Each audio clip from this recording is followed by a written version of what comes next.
Good afternoon, everybody. We're back on running backs, and this video is basically going to be the second crop of free agent running backs in this class who I would at least kick the tires on.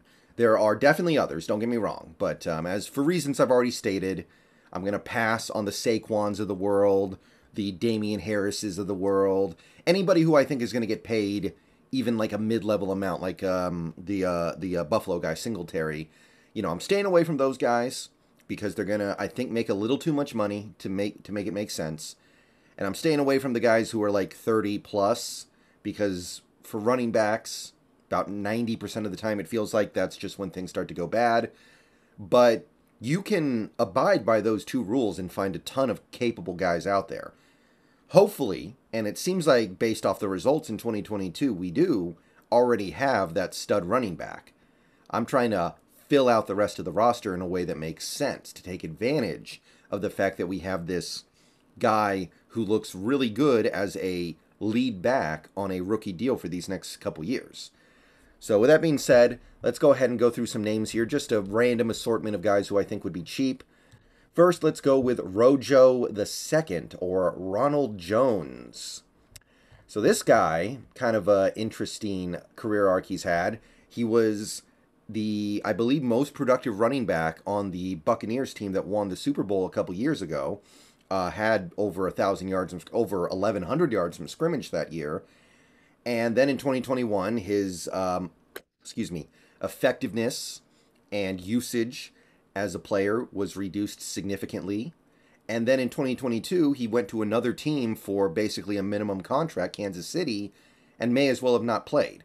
So, I mean, he got a Super Bowl out of it, but he didn't really do much to advance himself in the eyes of the general public. It seems to me that this is a guy who just had that one really nice season. 5 yards a carry, almost 1,000 yards just on the ground. He had big plays, all that stuff. And then since then, it's been a slide to irrelevance. Over the last 2 years combined, he doesn't even have 500 combined rushing yards.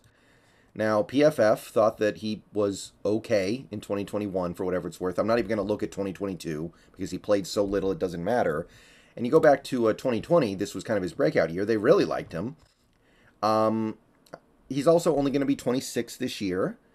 And, like, what really happened here? Did he suddenly just become a bad player, or did he suddenly just fall behind Leonard Fournette and then go to Kansas City where they found Pacheco, and then realized they had something special with him?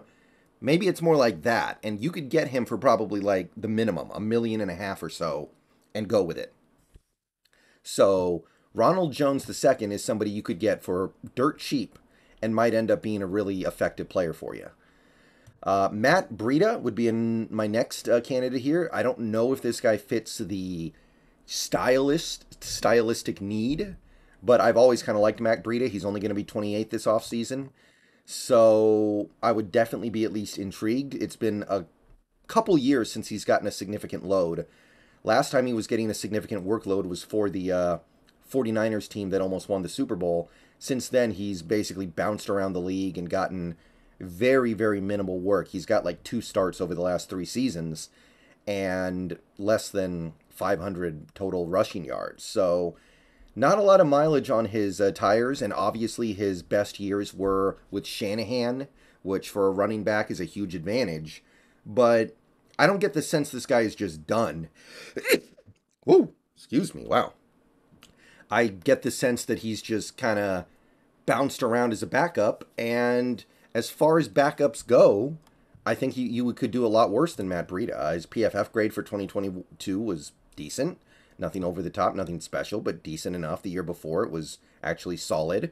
Again, these are small sample sizes, but you could probably pull Matt Breida in here for like $1.5 million, maybe $2 million, and you would have a guy who's proven he can be an effective running back in this league. So when you're trying to make your running back depth chart as robust as possible, guys like Matt Breida, who are going to be really cheap but have proven they can be somewhat effective in this league, definitely worth a look. So Matt Breida would be my next. Also, another former 49er, we have Jeff Wilson. I believe it's actually Jeff Wilson Jr. He is going to turn 28 mid-season later this year. And the thing about Jeff Wilson Jr. is that he's very fast, very dynamic as a player. That's the main draw of Jeff Wilson Jr. And admittedly, we already have a lead back who is really fast. I know that everybody in their head is like, we need a power back to complement, but there's more than one way to look at things sometimes. Sometimes you might look at it and go, we should get another speed back because our lead back is a speed back, and if he gets hurt, then we don't have a speed back. And in 2022, he had a little bit of a career year. He had over 1,000 yards from scrimmage across 2 teams, got traded to Miami, and was still relatively effective for them after being relatively effective for the 49ers. So he proved that he could have success away from Kyle Shanahan, admittedly with a Shanahan disciple over there in Miami. PFF grade was pretty good for 2022, 67. And Spotrac thinks he's going to get less than $3 million a year. Is Jeff Wilson, based on how he played last year, worth 1 year, $3 million? Objectively speaking, I'm inclined to say yes. Another couple names here. Alexander Mattison, the Vikings backup for Dalvin Cook. And we're familiar with him because he's beaten up on us, I think, twice in his career. Last 2 times we played the Vikings, I think he's actually beaten up on us pretty good. And he's been a pretty effective backup for them overall. Whenever Dalvin Cook is out, which happens semi-frequently, it seems like, he's able to go in there and make some damage. He had over 700 yards from scrimmage in 2021. 2022, he didn't play as much. Didn't get the same opportunities that he was getting in 2021. Not great efficiency, but I think he can run with a little bit of power, which is something that is desirable right now, I think, for a lot of Seahawks fans. Can run with a little bit of pop. And not a lot of usage. Like I said, a lot of these guys, not huge usage. This guy has had less than 500 touches in his career. So should have something good left to give for sure. PFF thought he played well in 2022 despite getting reduced opportunities overall. 2021, they thought he played okay. So you are probably getting, at the very least, an NFL caliber running back with a little bit of upside beyond that.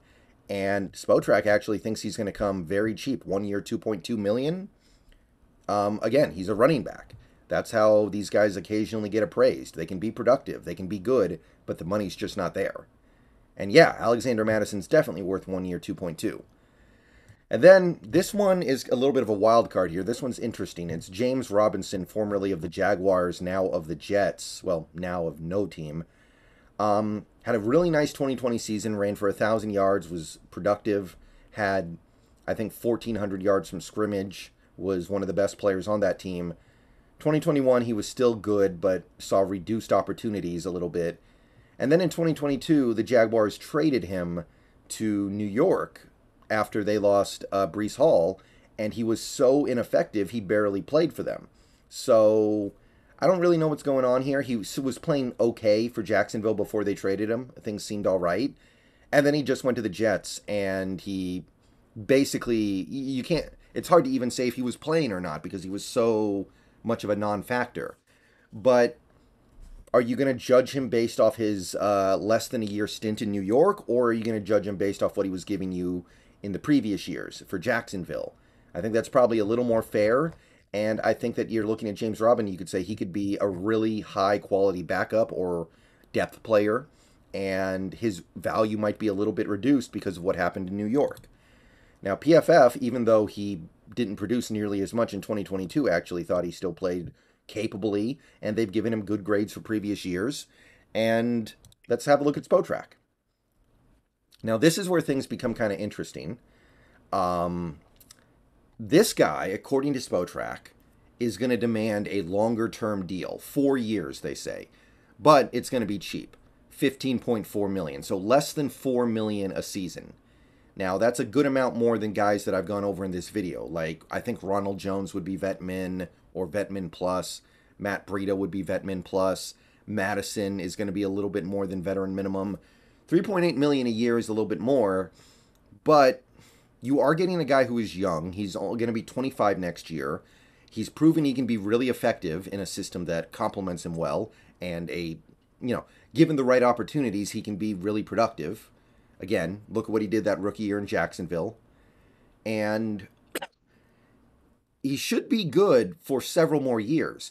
And when you sign a guy to a long-term deal, by the time you get to the end of that deal, usually it seems like a bargain because the deal is so old that the cap has gone up, and the deal you gave that player suddenly seems like, oh, that deal that we thought was a big deal when we gave it to him, within a few years it became not a big deal. So if you're saying you could get a guy like James Robinson who could be a quality depth running back that also can moonlight as a starter in emergencies, and you're only going to pay him $3.8 million a year, which is going to seem like less and less with each passing year, that's actually kind of appealing. That being said, I don't know if Spotrac has this one right. James Robinson is coming off the worst year of his career. He's coming off a year where he had less than 500 yards from scrimmage. He has to have a little bit of a reduced value right now. He has to be, on some level, needing to go sign with a team to prove that he can still be good. So I understand that Spotrac is saying this. Maybe Spotrac is onto something. But I look at James Robinson and I say, doesn't he want a one-year prove-it deal so he can get the big money next year? Now, that being the case, he might not want to go to a team that is going to bench him behind a guy like Ken Walker. But with the way running backs are, you take what you can get. So it wouldn't surprise me if James Robinson signed on for 1 year, $3 million, had a prove-it year, and then went after big money next year. So I don't know if Spotrac's right about the long-term deal, and I don't know if they're right about the amount of that long-term deal. But even if they are, I'm not against it. You guys got to remember the way the cap goes in the NFL right now. So those are the guys who caught my attention. Again, stayed away from older guys, stayed away from guys who are going to cost big money, and there are still a ton of guys out there. Let me know what you think. Let me know if any of these guys do it for you. Let me know if there's somebody you think I missed. See you guys later. Go Hawks, and we are moving on to a new position tomorrow.